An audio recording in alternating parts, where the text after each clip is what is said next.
For a long time, I thought that I was capable in my own right to make things happen in my life. I thought I had enough smarts, thought I had enough education. Sometimes I thought I had enough connections to make things happen. But circumstances in my life have taught me that none of those things matter if you don't have the grace of God. None of it. None of those things matter without God's grace, because I found out that there are people who have more connections. I found out that there are people who are smarter than me. Found out there are people who are better able to do certain things than I am. But God allowed me to be in certain circumstances and situations that, quite honestly, I didn't deserve to be in. And I've learned that in all those things, God can keep on giving and keep on blessing. But it doesn't matter if I don't understand how valuable grace is. I understand how valuable grace is. I do. And I think sometimes we take for granted what grace means in our lives. Some of us think that today was supposed to happen for us. Today is a gift. The Lord didn't have to bless us with today. He didn't have to give us the opportunity to be here today. There are plenty of people who may have deserved to have today better than you and I did, and yet they didn't have it. There's some folk who simply went to work Friday and didn't make it home Friday evening. That was through it wasn't because they were bad. They weren't worse people than you and I, and it could have been us. It could have been us that happened to. They just didn't make it home at the end of the day. They almost made it. They made it past lunch, and everything seemed all right, but just before they were supposed to get off work that day, the devil had his way about their workplace. And we think that God's grace don't matter. No, some of them may have been driving home from work and an accident caught them before they got to the house. God's grace. God's grace wasn't cheap. No, it's not cheap grace. We keep devaluing his grace as if we can make it worth something we've done. There's nothing you have done or could ever do to earn Christ dying for you. And so to be able to come into a worship opportunity and give thanks to the Lord for how wonderful he's been to us, we ought to be glad about that. Yeah, we ought to be glad about that. Now, no one should have to encourage you or spike you or juice you or tell you to get on your feet and celebrate the Lord. Nobody should have to do that. You ought to do it just because you have the ability to do it. Yeah, as soon as my feet strike Zion. Yeah, but what you gonna do when your feet strike the floor? Everybody always talking about heaven. What about right down here? What about showing folk how good God is down here? He ain't just a good God in heaven. He's a good God down here in Eastlake. And somebody down here ought to be able to shout and tell him that he's all right. I know he's not just all right with me. He's all right with everybody in here. I'm looking at some of y'all, and I know what you've been through. I know your life. I know what God stepped in over the line. In fact, some of y'all just 2 months ago were praying and asking everybody in the church, please pray for me and my family. We've been going through something, and now you're looking at me like God ain't never done nothing for you.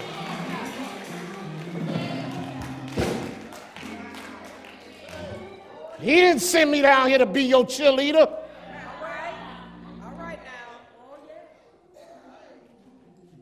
You ought to be shouting, turning backflip. Can't wait to get up in here. Tell somebody how good he's been. Yeah, I'm there. I'm there. Pastoring is draining. Draining. That's why sometimes I just got to get away. Because every time you want me to come in and plug you in.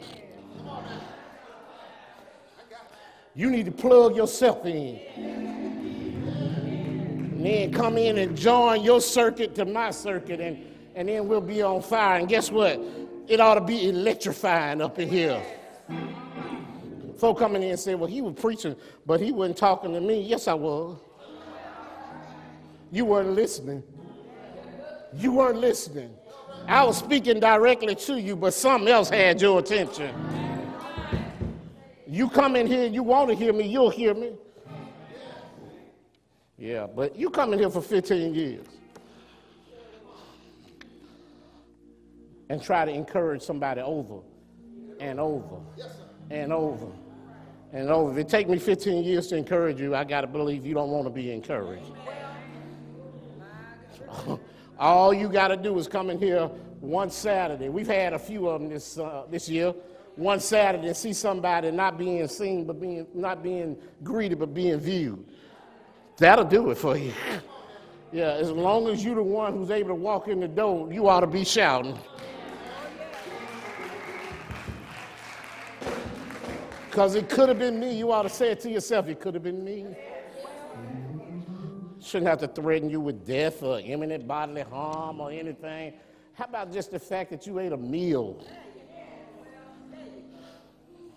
You know how many blessings go into eating a meal you enjoy? What all God has got to do for you and to you in order for you to enjoy a meal. How he's got to bless your life for you to be able to obtain the food and then to even have taste buds to eat. There's plenty of folk in here eat but don't taste. They can have the best meal in the world, but they can't appreciate it because it doesn't taste right. It's a blessing to be able to taste good food. Not only that, it's a blessing to be able to digest it. Let it go in and come out like it's supposed to. God is still good, y'all. I know he is. I'm probably on fire this morning because I've already been through one church service. Yeah. I went to New Rising Star service this morning because Anthony was asked by the pastor there to speak at every one of the services they have today. And so that's our child.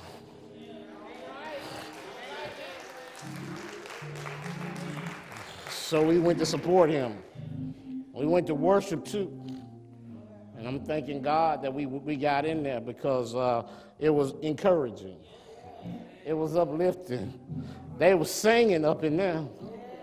Yeah, we singing up in here. It's just a different vibe. Oh, we singing up in here. We singing up in here. Don't take it personal. Just sing. Just sing. It ain't personal. It ain't personal. I'm not taking anything from 45th Street. I'm talking about them. Yeah, they did a good job this morning. And I still love 45th Street. I expected to go to a next level when I got in here. And then I had to start fussing. Maybe that's the next level today. Fathers, are you here? Yeah. Fathers, are you here? We always take a month in the year and we have a day we celebrate fathers. A day. And I thought this month that I would talk about fathers for more than a day. I think it bears mentioning more than a day of talking. How many of y'all agree with me? This is not good. This is positive. I mean, this is not positive. This is negative. That a lot of the problems we're having in our community are a direct result of some people not doing the job that they're supposed to do. Raise your hand. Yeah. Yeah, I'm going to step out as one of those who says that we don't have enough fathers in their right places doing the job that they're supposed to do. And that's why we have some of the issues we have in our community. And I think if we could simply encourage and educate and teach fathers how to be better fathers, we would see all boats would rise in our community. So today, I want to start talking about fathers. And I want to do it from a biblical perspective, not just psychologically. I want to do it spiritually. I want to talk about the things that fathers have to do this Sunday and the next couple of Sundays. We're going to be talking about different aspects of fatherhood. Today, I want to use a passage of Scripture that is familiar to each of you, but perhaps not all the underlying meaning of it. It comes from Joshua, chapter 24. You know it, verse 15 is the one I want to concentrate on. Joshua, chapter 24, verse 15.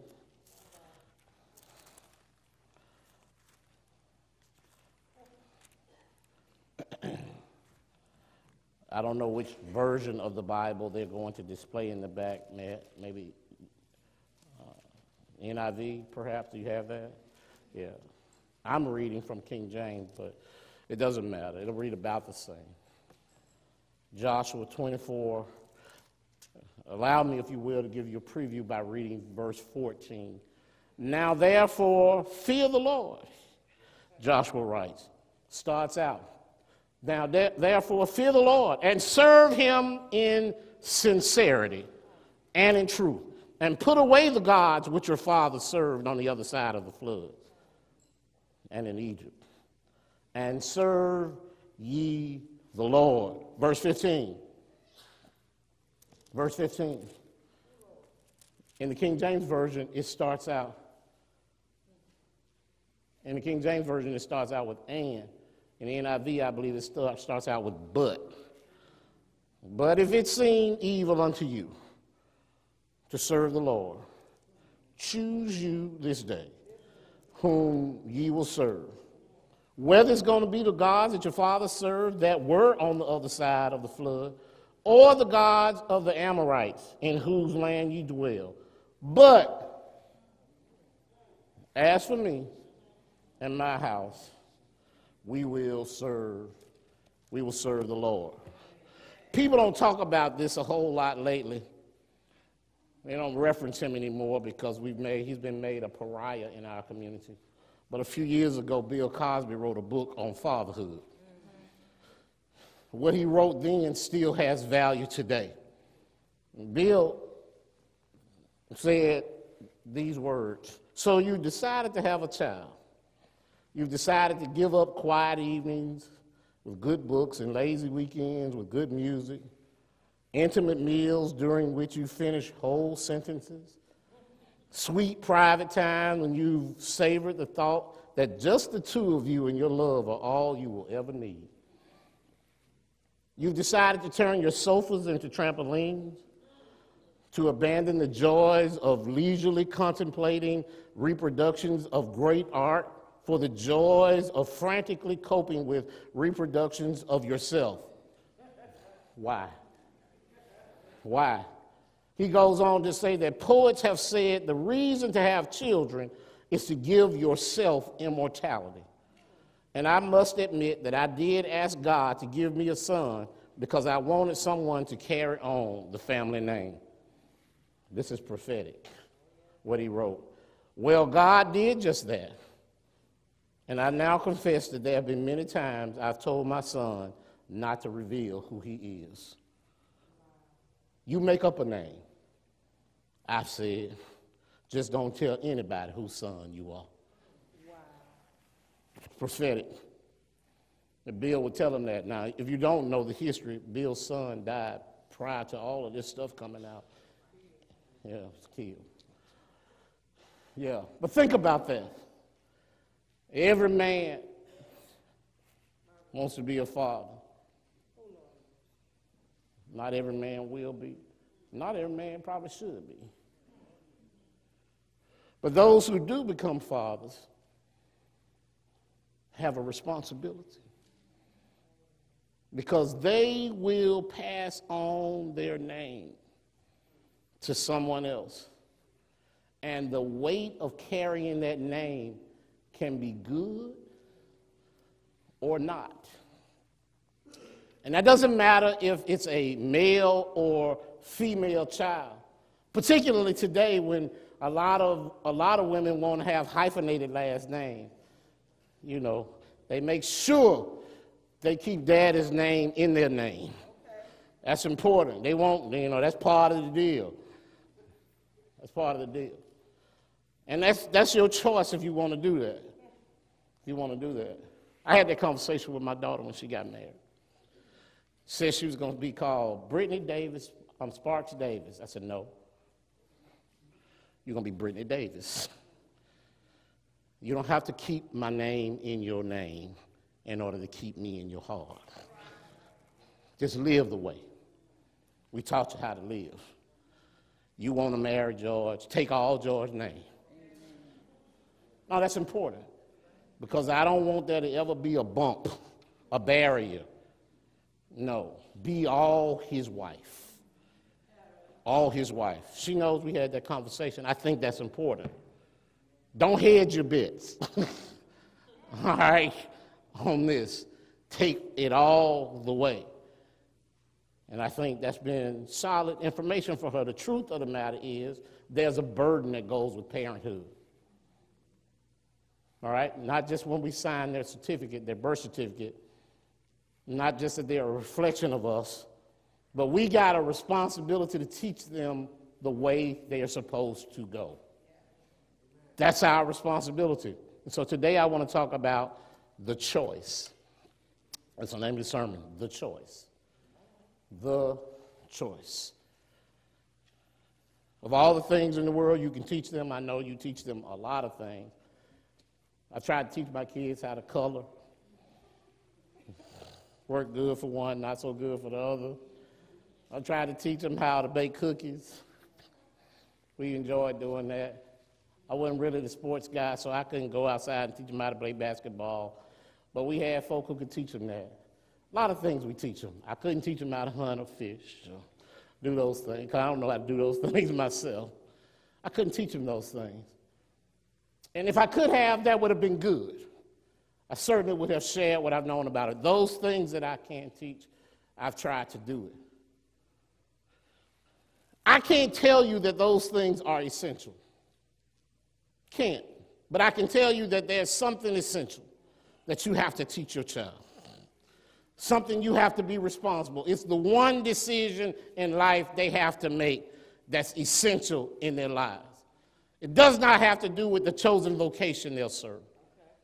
That can come up with whatever their personality is and whatever they want to do, whatever they want to be. Let them figure that out. Help them get there. But there's an imperative choice that they have to make, a decision that has to be made. It's the one thing that will make or break, I think, this life and eternal consequences. And God has placed that on a parent to lead a child to make that decision. Now, you got to prepare them to make that decision. It's not just something that comes up all of a sudden.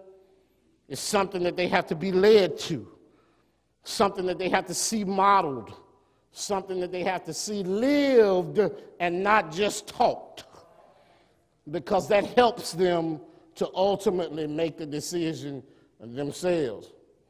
That's where we find Joshua in this passage of Scripture. It's interesting to me, Reg, that most of the great men we see in Scripture, Joshua, Solomon, even David, they all get to the end of their lives and they suddenly have all this wisdom that they want to impart on folk. You know, they lived their lives, they did what they did, and but now let me tell you how to live. Oh yeah, Joshua is doing it right now. Solomon did it. If you go read Ecclesiastes, he said, remember thy Creator in the days of thy youth. This is what he says to them. After he didn't say that before he went and got his 600 wives and concubines. He's saying that after he's been through the deal with all of them, after life has taught him the burdensome lessons of bad choices. David did the same thing when he got ready to leave here and he talked to Solomon. He told him to serve the Lord, even though sometimes all David served was himself. And here we have Joshua. Now the difference in those two and in Joshua, and I'm sure I can go through Scripture and identify others who did the same thing, but the difference with Joshua is Joshua was God's man from the beginning. He followed him all the way. Y'all remember when they came out of Egypt, and they decided they had to go out and scope out the land that God had promised them. It was Joshua and Caleb, the only ones that had enough faith to go over and see the land and see the promise that God had given them. Everybody else, the other 10 spies, saw giants in the land. They saw fear in the land, but it was Caleb and Joshua. They were the only ones that didn't see giants. They saw God. They didn't see fear. They saw faith. They saw the opportunity ahead of them that God was giving them. And this same Joshua followed God the entire way. You know, it was Joshua when God would meet with Moses in the tent of meeting while they were in the camp. It was Joshua who was sitting at the door, ear hustling on God and Moses' conversation. It was him sitting there. It was Joshua who Moses would take with him when he went on his excursion. All along his life, Joshua has been God's man with God's plan. All along his life, Joshua has been the one who has lived for God and shown folk how to live for God. For 40 years, he has followed and shepherded with Moses. And now he's at the end of his life. And he turns around and he tells the folk, you need to choose. You need to choose who you're going to serve. Whether it's going to be the gods that you followed when we were back there in captivity, the ones who, even though you were praying to them all the time, the little g gods, you were still stuck in slavery, still struggling with every decision you had to make. You're going to serve them, or maybe you're going to serve the gods we found in this land when we got here. The little g gods that we serve. The ones who came over here who weren't big and bad enough to even stop us from taking the land. These gods. Or perhaps I suggest to you that you're going to serve the one who brought us here. The one who carried us on his wings. The one who protected us all along the way. The one who fed us when we had no food. The one who made food out of nothing. Who made meat fall from the sky, who made water jump from a rock. Maybe it's going to be that one. Maybe the one who let us walk through a river on dry land. Maybe it's going to be that God, the one who has shown himself to be true all along the way. Maybe that's the one you're going to serve. But I love the way he put it, y'all. He said, but you decide.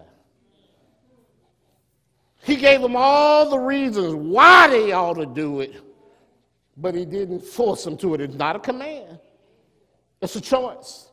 And it's a choice every one of us has got to make. I got to decide who I'm going to decide. But as if leading him to the point wasn't enough, he doubled down on his statement to them by saying, but as for me, I decided that God has shown me enough about himself, that God's been good enough to me already, that I'm not going to be the one to deviate from the one who's been so good to me all this time. And he said, as for me, I'm going to serve the Lord. And then he doubled down, and this is what I came to talk to fathers today. He didn't just say he was going to serve the Lord. He said, my whole house is going to serve the Lord. I've seen too many folk these days throw their hands up and act like they have no control over what goes on in their house. Dad, I came to tell you today, as long as you control the purse,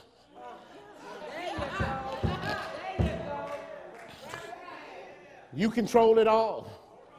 I see so many parents say, well, you know they got them cell phones. Who pay the bill?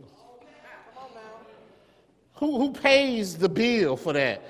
As long as you can control the purse, you can control the content of what comes in on that purse. Now, you might have to exercise some vigilance. It might be a little harder than it was. I remember when we first got cable at the house. You know, that was a big thing. We only had cable on one TV. We had cable in every room of the house. That was a controlling mechanism because we found out that there was some stuff on cable that Junior didn't need to see. And most of the time that stuff came on late at night when Mom and Dad was asleep and Junior could get in there with his thoughts and his bad, and that was a problem. Same problem, different situation. He who exercises the purse can control the consequences of what comes into his house. You got to make sure you're willing to check out everything that comes in there. Now, I used to be concerned about who came in the front door of my house. Tell my kids, if we're not at home, nobody comes in this house. I realize there's a different situation now because you don't have to leave your house for folk to come into your house now. Yeah. That simply means you need more security on your house. Yeah, you need to be more vigilant about how folk can gain access to your house. If they can come through the TV, by Skyping or whatever, you need to put some clamps down on who can come on. If they can come through the phone that's in the hand or the tablet that's in the hand, you need to put some clamps down. It's still not impossible to make sure that your house is protected, and that's your primary responsibility. Because the Bible says clearly, Camp, that all you need to do to take a house is to bind the strong man. And when you bind the strong man, the enemy can get into his house and have his way. So what is it about a man that helps him to make the right choices and be able to show others what the right choices are? All right?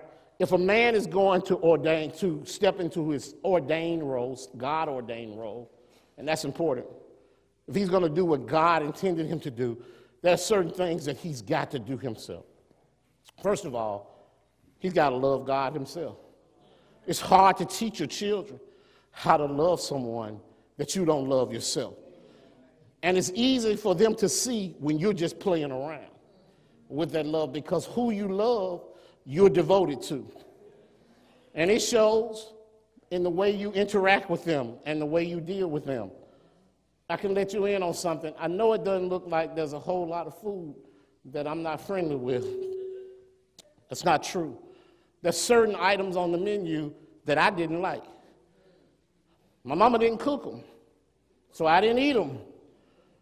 Then I met a girl who was from a rural area.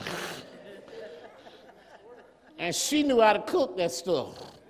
And suddenly the stuff I didn't like, I started eating regularly. Why? Because she knew how to cook it. And it tasted all right to me. It tasted great to me. It tasted great to me. Yeah. Yeah.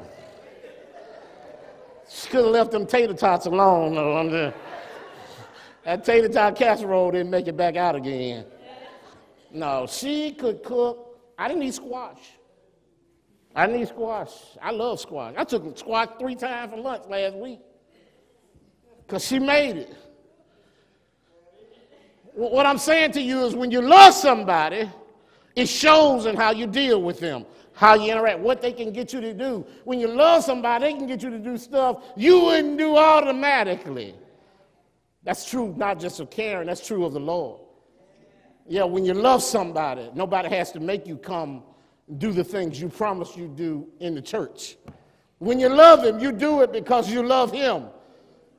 When you love somebody and you say, this is my ministry unto the Lord for all his benefits toward me, nobody has to remind me what I got to wear or where I got to be. I found out myself. When you love somebody, you show up at the places you're supposed to be. Your children see when you love somebody. When you love the Lord, you want to spend time with him. And people know how to respect that. Just like children know when mom and dad is spending time together, they know when dad is spending time with the Lord. And they learn not to mess with you under those circumstances because you're spending time with someone you love. Don't ever be shy, men, about letting your children know you love the Lord. There's nothing unmasculine about falling in love with Jesus. There's nothing unmasculine about letting your children know that Jesus is the best thing that ever happened in your life. There's nothing unmasculine about crying because you love Jesus. Nothing unmasculine about that. The first thing you need to do when you tell them how much you love Jesus is assume your role as a father. Assume your role as a father. Don't shy away from it. I hear men all the time playing games about whether or not some child is their child or not. But I see too many young boys messed up behind it because dad had never assumed his role as a father. Now, I came to talk to you about this for real. For real. This ain't something I heard. This is something I lived. All right? I can celebrate and I can cry on this. The reason I can is because I told you before I met my real father when I was 26 years old. 26. Thank God I had enough other men in my life who did not let me see the void that comes from not having a father. Thank God for a stepfather named Cedric Sparks, who even though I wasn't his child, he treated me like his son. Thank God for that. Because he didn't have to do that. But he filled the void. Why? Because he loved our mama enough to take the package deal when I came along. And when you love somebody, you'll take care of your responsibility and you'll step up to the plate. Assume your responsibility. A faithful man is a man who assumes his duty as a father. Not only that, faithful man is a man who treats his companion with the respect that she's due, whether or not she's your wife. Oh, that's important, because everybody that has babies ain't married. All right? That doesn't mean that's a disposable relationship. That doesn't mean that's a casual, when a baby comes, oh, it's formal. And you need, the casual is gone when the baby comes, because now both of you have stepped into a whole nother level, and you have a responsibility to treat that child as if there's one family unit only. Doesn't matter whether y'all still like each other. That's irrelevant. Doesn't matter whether or not you're the one that I'm going to look Google eyes into for the rest of eternity. You got a child who's looking at you, who's watching you, and who is forming an identity based on how he or she sees you interacting with their other parent. And this is important. Treating mama, well, first of all, if it's your wife, it goes without saying that you ought to be able to show her unselfish love. Unselfish love. Best way for a young boy to learn how to treat a future wife is by seeing how his daddy treated his mom. That's the best way. Now, that can work both ways. Either he can see his daddy love his mama, and he'll learn to do the same thing. But statistics says if he sees his daddy mistreat his mama, he'll do the same thing. He's learning one way or another. It's our responsibility to make sure that we teach the good way. Same thing goes whether or not she's wife. We have to teach how to love companion. A faithful father is serious about his duty as a father. Nothing comes before that. I got a good friend who I've watched in the throes of dealing with a marriage that was love, love, love, and then it wasn't. I mean love. I watched them fall hard for somebody. I mean, I watched it in real time. You ever been around somebody when they were falling in love? It's a beautiful thing till it ain't, till it's not. Yeah, when it turned, it was as bad as it was good. It went bad, but something had happened A baby was in there. And then I see this baby get caught up in the vice grip. Sometimes of foolishness, sometimes both ways of foolishness. But most of the time it was just bitterness. This child was caught up in the middle of it.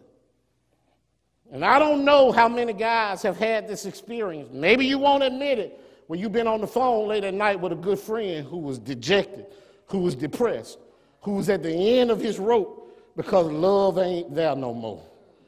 Oh, yeah, a whole lot of men don't want to talk about it, but I sat on the phone with this man many a night as he bemoaned the fact that things were just out of control and just encouraging him, hold on, everything's going to be all right. But the thing that bothered him the most was that she kept moving his son away from him, kept taking his son. Every time she moved his son away. And this man loved his son so much that he moved into the same apartment complex as the mama and her new husband so that he could be accessible to his child when he got out of school, so his child could walk to his apartment when he got out of school. He bared the crushing hurt of watching her live with another man. He suffered through that. And because her personality wasn't strong enough, that marriage didn't work either. And she picked up to move somewhere else. But by this time, child was old enough to have a voice in the matter. And God stepped in, and the boy said, I'm not going nowhere with you, Mama. You've been moving me from my daddy too much. And because daddy never spoke ill of Mama, he said, I'm going to stay with my daddy. He did.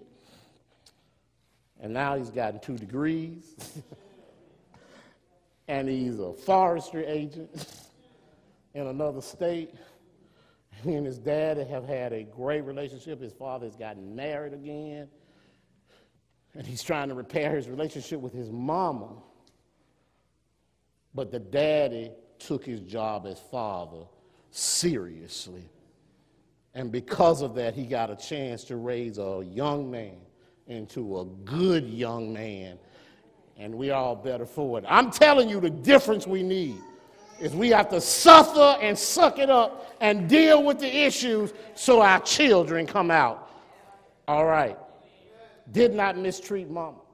Remember this, a good father is a verbal teacher, but most importantly, a good father is a vital teacher.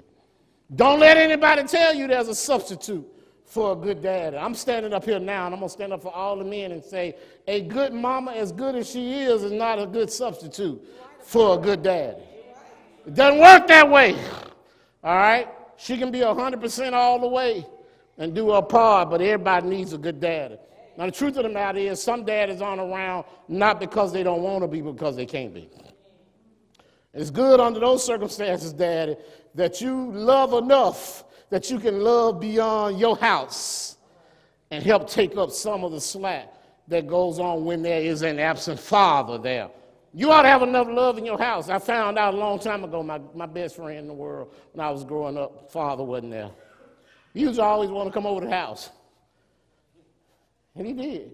Well, later in life, he told me, he said, man, you don't realize when I was over your house, I was watching y'all. I was watching your dad, because I didn't have no dad at home. And I was trying to see what was going on with your dad. He said, I learned a lot about being a man. Now, this is crazy because I wasn't seeing what he was seeing. Half the time, I'm mad at the house because I got to wash dishes or whatever, Yeah, I'm like, and you didn't help me wash no dishes for what? What lesson were you learning? I'm learning that the daddy can tell you to wash dishes.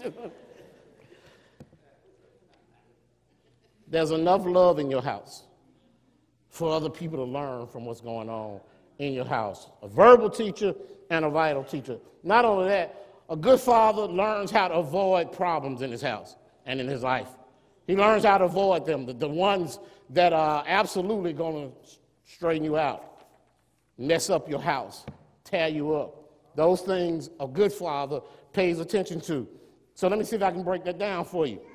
A good father has to learn how to tame his tongue, tame his taste, and tame his temper. So a good father, you got to learn how to tame your tongue. Can't just say everything you want to say because you want to say it. Can't just talk to your children in any kind of way just because you want to. Can't just say anything to them. Why? Because you can scar them. You can mess with their self-esteem. You can hurt them in ways you don't know. Scripture talks about it. I know right about it, Cass, because they've been writing about it for so long. In Scripture, Colossians 3:21 declares, fathers, do not provoke your children, lest they become discouraged. It's not a new thing. You can discourage your child just by the way you talk to your child. This is male or female.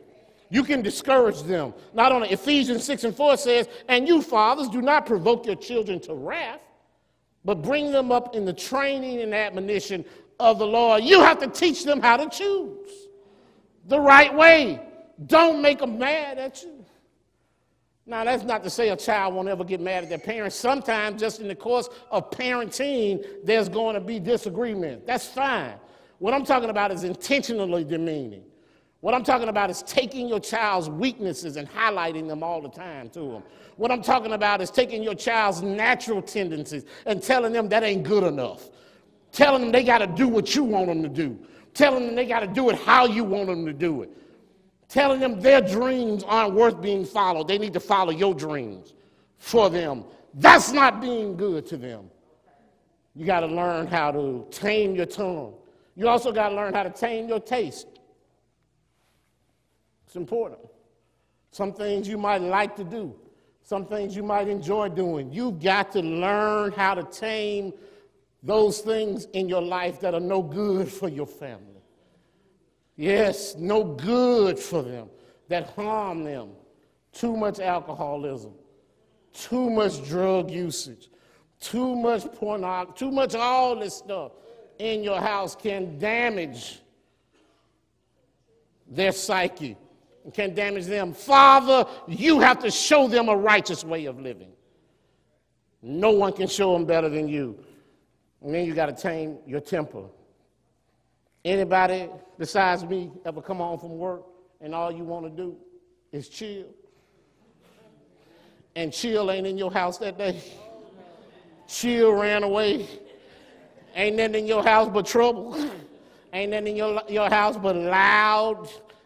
Ain't nothing in your house but whining. And before you know it, you find yourself lashing out, saying everybody sit down in not so friendly terms. You got to learn. And I know this don't just happen to men. This happen to women too. It's in those times that things can happen. Oh, I know what happens to everybody. You might not say nothing now, but I know what happens to everybody. I know you know you ain't got nothing but McDonald's in your pocket to buy, but everybody wants Chick-fil-A. That's all they keep saying is filet or Chick-fil-A or whatever they say, but you ain't got but Big Mac or Happy Meal money. You want them to be happy with the Happy Meal. You don't need no toy today. Yeah, you don't never eat the nuggets anyway. Learn how to tame your tongue, your taste, and your temper. I never forget, I was going on a trip. And I in reflection, I look back, and kids learn how to do what they need to do in the house. And I never asked my daddy for money. Never. It was always mom. That was the path of least resistance. That's not to say he wouldn't have given it. I just didn't ask him. All right? And I remember I got up late. Everybody was late. Mama was late running, doing the morning thing to get everybody out the door.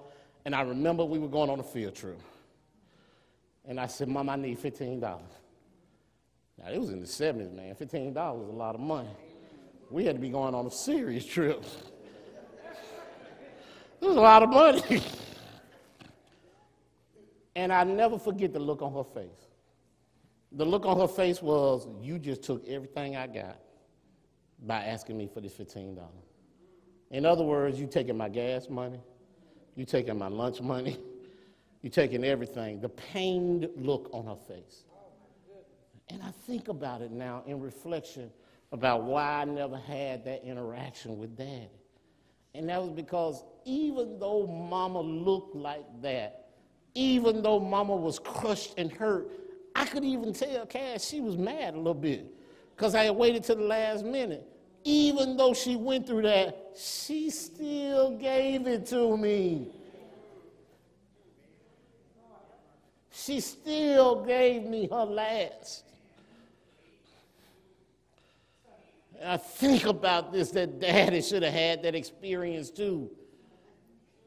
Feeling like you got to give your last to somebody and be all right with it. You can be mad. You can walk around broken mad all day. You be the one to get them Vienna sausages out the cabinet and eat it for lunch that day. You be the one. But that's what we do. We struggle. We suffer. And children understand that, and guess what? It fortifies them in their relationship with you. It strengthens them to know that I got a daddy who's willing to reach up under his pocket and give me the last thing he's got. That's important. Last thing I want to tell you is this. Not only does a good father ensure that he assumes his role as a father, takes care of his companions, knows he's a verbal teacher, not just a verbal teacher, but a vital teacher in his child's life. Not only does a good father treat mama or companion right, not only does he avoid those obvious problems that can come about and create issues in the household, issues that keep on keeping on, not only does he avoid those things, I'm not talking about just deal with them when they come along. I mean, he avoids them.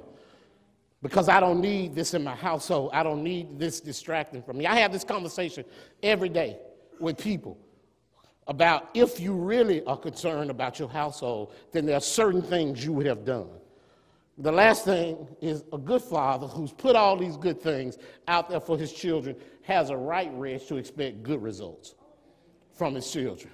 He has a right to expect positive results from all the stuff that he's put out there. Look at this. Faithfulness produces fruit, and it produces a spirit of contentment. That's what faithfulness does. When you are faithful to God, God is faithful to you, and he blesses you, and there's fruit that's derived from that faithfulness.